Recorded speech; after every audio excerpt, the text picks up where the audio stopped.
Question 2 is about frequency and mode and interquartile range. So part A, we're asked to write down the modal length, which is just the most common, which we can see is going to be this one here. So the modal length is 3 centimeters.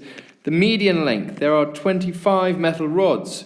We want to find where the middle rod is. So if we do 25 plus 1 divided by 2, we are trying to find where the 13th rod is. So in order to work that out, we need to do a cumulative frequency table. So we know that there are 2 rods which are of length 1 centimeter. So that's the first row. And then there are 4 rods which are 2 centimeters. So if we add them together, we're going to get the 6. And if we do that, we can complete the rest of this table here. We want to find out where the 13th one is. So the 13th is going to be somewhere in this row here, because the first 6 are 2 centimeters and the next 14 are 3 centimeters. So it must lie somewhere in that range there. The next part then, we're told that the upper quartile is 4 centimeters, and we're asked to calculate the lower quartile.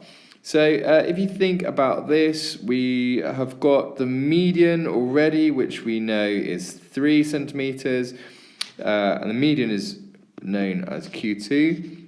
Q3 is the upper quartile, and we've been told that that is 4 centimeters. So we need to find Q1.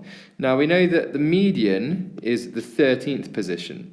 So that means there must be 12 pieces of data here, and effectively we want to find the halfway point for those 12 pieces of data. So 12 plus 1 divided by 2 is going to give you the 6.5th piece of data. Now we can see that the first 6 are 2 centimeters. So we can see that the cumulative frequency for 6 is 2 centimeters. Therefore, the 7th piece of data must be in the next column, which is 3 centimeters. So if we want the 6.5th piece of information, it must be halfway between those. So Q1 must therefore be 2.5. So that's C1. If we want to find the interquartile range, then we're just going to subtract the upper quartile, which is Q3 or 4, and subtract the lower quartile, which is Q1, which is 2.5, and that gives us an answer of 1.5.